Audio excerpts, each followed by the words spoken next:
నమస్తే. శ్రీ పరంజ్యోతి కల్కి అద్భుతం. నా పేరు మోహన్. నేను కోయంబత్తూరు నుండి వచ్చాను. మేము భగవద్ధర్మంలోకి ప్రవేశించినప్పటి నుండి శ్రీ అమ్మ భగవాన్ బోధనలు మాకు మార్గదర్శక కాంతిగా నిలిచాయి. సమస్యల సముద్రం మధ్య మమ్మల్ని సరైన మార్గంలో నడిపిస్తున్నాయి. 2021లో ఆరోగ్య సమస్యల కారణంగా నేను నా ఉద్యోగాన్ని వదిలి ఇంట్లోనే ఉండాల్సి వచ్చింది. నాకు తీవ్రమైన నడుము నొప్పి వచ్చింది మరియు చాలా చికిత్సలు చేయించుకున్నాను. ఈ కాలంలో శ్రీ భగవాన్ 81వేళ దీక్షా యజ్ఞ దర్శనంలో క్రమం తప్పకుండా పాల్గొనే వరం నాకు లభించింది. రోజంతా ఒంటరిగా ఉండవలసి రావడం నిజంగా నాకు ఒక వరం.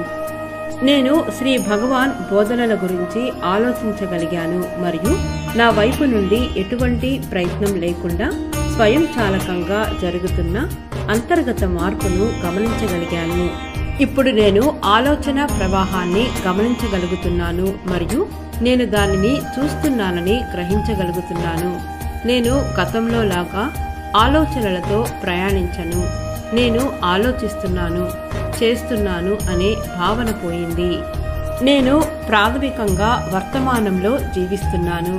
గత జ్ఞాపకాల నుండి విముక్తి పొంది భవిష్యత్తు గురించి ఎటువంటి భయం లేదా ఆందోళన లేకుండా నా చుట్టూ ఉన్న వ్యక్తులను నేను అర్థం చేసుకోగలుగుతున్నాను మరియు వారిని వారు ఉన్నట్లుగానే అంగీకరించగలుగుతున్నాను.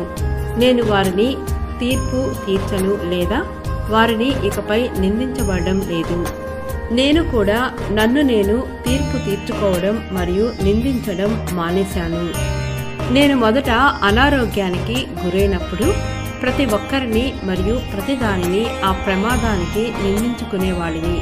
నా ఆరోగ్య సమస్యలకు ప్రతి ఒక్కరూ బాధ్యులని నేను భావించాను. నా కుటుంబం, నా సహోద్యోగులు, నా బాసు, నా పని, నా పొరుగువారు, నా ఇల్లు, కార్యాలయంలో నా కుర్చీ, మొత్తం ప్రపంచం బాధ్యతగా అనిపించేది. కానీ ఇప్పుడు మనస్సు నిందించే రీతిలో పనిచేయడం లేదు. నేను నా ఆరోగ్య సమస్యలను అంగీకరించగలుగుతున్నాను మరియు మరింత శక్తి మరియు ఉత్సాహంతో చికిత్సపై స్పష్టంగా దృష్టి పెట్టగలుగుతున్నాను. నేను ఇప్పుడు వేగంగా కోలుకుంటున్నానని గమనించి సంతోషంగా ఉన్నాను.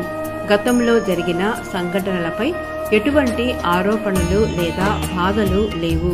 నేను పాల్గొన్న వ్యక్తులను కలిసినప్పుడు కరుణకు దారి తీసే సంబంధం ఉంటుంది. మనస్సు యొక్క మునుపటి కోపాలు పూర్తిగా అదృశ్యమయ్యాయి. జీవితం ప్రతిక్షణం అందంగా ఉంటుంది. భవిష్యత్తు గురించి ఎటువంటి అంచనాలు లేవు కాబట్టి భయం లేదా ఆందోళన లేదు. నేను ప్రశాంతంగా జీవిస్తున్నాను మరియు ప్రతిక్షణం దానిని ఆస్వాదిస్తున్నాను. శ్రీ పరంజ్యోతి భగవతి భగవాన్ దివ్య సన్నిధిలో జీవించడం ధన్యవాదం. ప్రియమైన శ్రీ పరంజ్యోతి భగవతి భగవాన్, మనస్సు లేకుండా జీవితంలోని మాయా సౌందర్యాన్ని నాకు అనుభవించేలా చేసినందుకు చాలా ధన్యవాదాలు.